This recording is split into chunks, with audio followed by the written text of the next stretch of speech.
بسم اللہ الرحمن الرحیم۔ حضرت حسن رضی اللہ تعالی عنہ فرماتے ہیں کہ میں نے اپنے ماموں جان سے کہا کہ حضور صلی اللہ علیہ وسلم کی گفتگو کی کیفیت مجھے بتائیے۔ آپ نے فرمایا کہ آپ امت کے بارے میں مسلسل غمگین اور ہمیشہ فکر مند رہتے تھے۔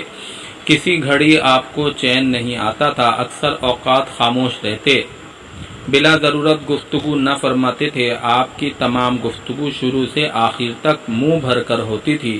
یہ نہیں کہ نوک زبان سے کٹتے ہوئے حروف کے ساتھ آدھی بات زبان سے کہی اور آدھی بولنے والے کے ذہن میں رہی، جیسے کہ موجودہ زمانے کے متکبرین کا دستور ہے۔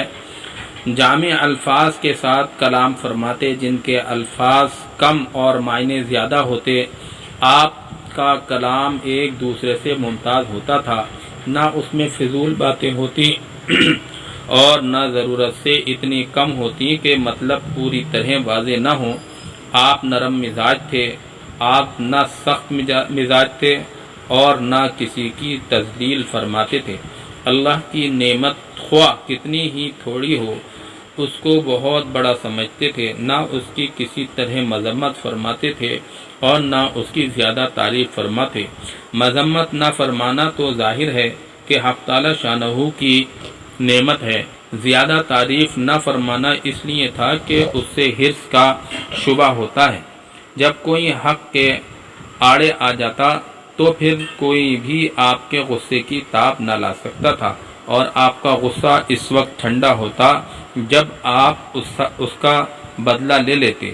اور ایک روایت میں یہ مضمون ہے کہ دنیا اور دنیاوی امور کی وجہ سے آپ صلی اللہ علیہ وسلم کو کبھی غصہ نہ آتا تھا، چونکہ آپ کو ان کی پرواہ بھی نہ ہوتی تھی، اس لیے کبھی دنیاوی نقصان پر آپ کو غصہ نہ آتا تھا۔ البتہ اگر کسی دینی امر اور حق بات کے کوئی آڑے آتا تو اس وقت آپ کے غصے کو کوئی شخص تاب نہ لا سکتا تھا اور کوئی اس کو روک بھی نہ سکتا تھا، یہاں تک کہ آپ اس کا بدلہ لے لیں۔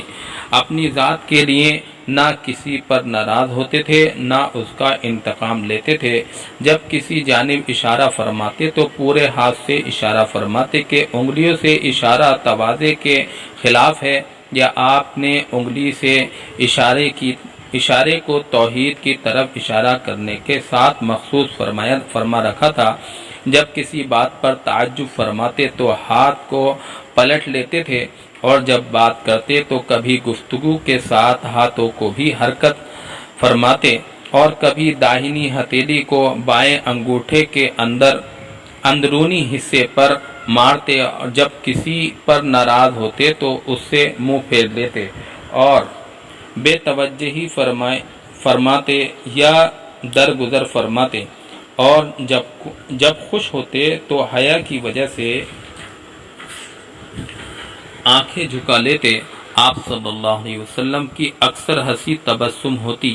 اس وقت آپ صلی اللہ علیہ وسلم کے دندان مبارک اولے کی طرح چمکدار اور سفید ظاہر ہوتے تھے۔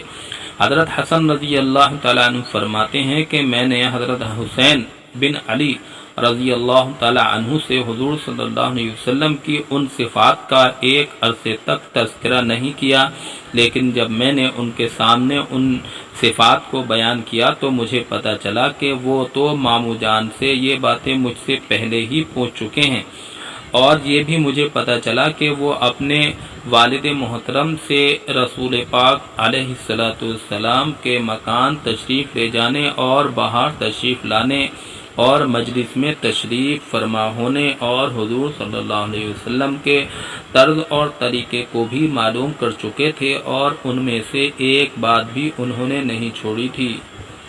اللہم لک الحمد۔ حیات الصحابہ جلد نمبر 1 صفحہ نمبر 50۔